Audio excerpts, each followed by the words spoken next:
छत्तीसगढ़ के उप मुख्यमंत्री टीएस सिंहदेव ने कहा कि केंद्र सरकार ने कभी छत्तीसगढ़ की अनदेखी नहीं की। यह बयान सिंहदेव ने प्रधानमंत्री नरेंद्र मोदी के सामने दिया जब पीएम छत्तीसगढ़ के दौरे पर थे। और ये बयान राज्य के मुख्यमंत्री भूपेश बघेल के ठीक उलट है, जो केंद्र सरकार पर अनदेखी का आरोप लगाते रहे हैं। विधानसभा चुनावों से ठीक पहले सिंहदेव का यह बयान कांग्रेस को असहज कर रहा है।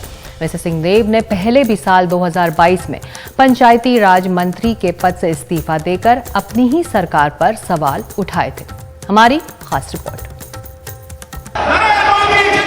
छत्तीसगढ़ के उप मुख्यमंत्री टीएस सिंहदेव ने रायगढ़ में रेल परियोजनाओं के लोकार्पण के कार्यक्रम में पीएम नरेंद्र मोदी की जमकर तारीफ कर अपने ही मुख्यमंत्री और कांग्रेस के आरोपों पर सवाल खड़े कर दिए हैं। टीएस सिंहदेव ने मंच से कहा कि केंद्र सरकार कोई भेदभाव नहीं करती है।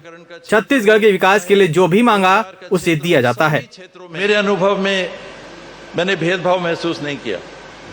राज्य से हम लोगों ने अगर काम किया और मांगा तो बतौर हक, बतौर एक साथी केंद्र सरकार की ओर से कभी हाथ तंग नहीं रहे।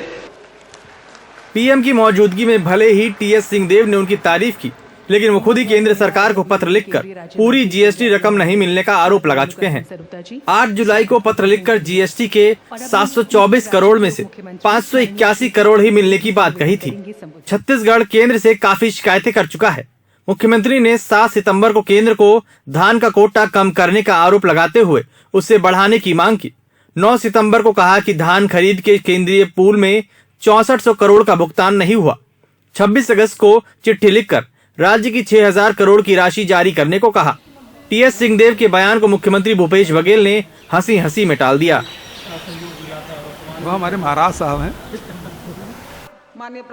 छत्तीसगढ़ के सियासी हलकों में यह बयान छाया हुआ है।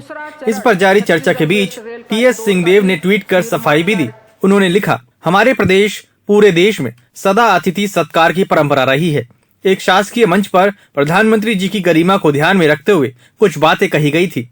मंच के माध्यम से मैं आरोप प्रत्यारोप की राजनीति में नहीं पड़ना चाहता था और मेरा वक्तव्य केवल अपने विभाग की मांगों से संबंधित था। माननीय उप मुख्यमंत्री जी ने स्वीकार किया कि मैं अपने अनुभव से बता रहा हूं कि मुझे केंद्र सरकार से सदैव मदद मिला है। स्वयं भूपेश बघेल जी नितिन गडकरी की सभा में रायपुर में बोले थे। उन्होंने कहा था कि मैं नितिन भाई से जो भी मांगता हूं, नितिन भाई मुझे तुरंत देते हैं। प्रधानमंत्री नरेंद्र मोदी की तारीफ करके टीएस सिंहदेव ने ये जाहिर कर दिया कि मुख्यमंत्री भूपेश बघेल और उनकी एक राय नहीं है।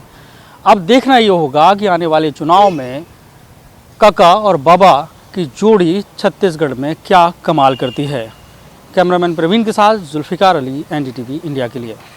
तो टीएस सिंहदेव को जब कांग्रेस हाईकमान ने उप मुख्यमंत्री पद की जिम्मेदारी सौंपी तो उसकी 3 मुख्य वजह थी।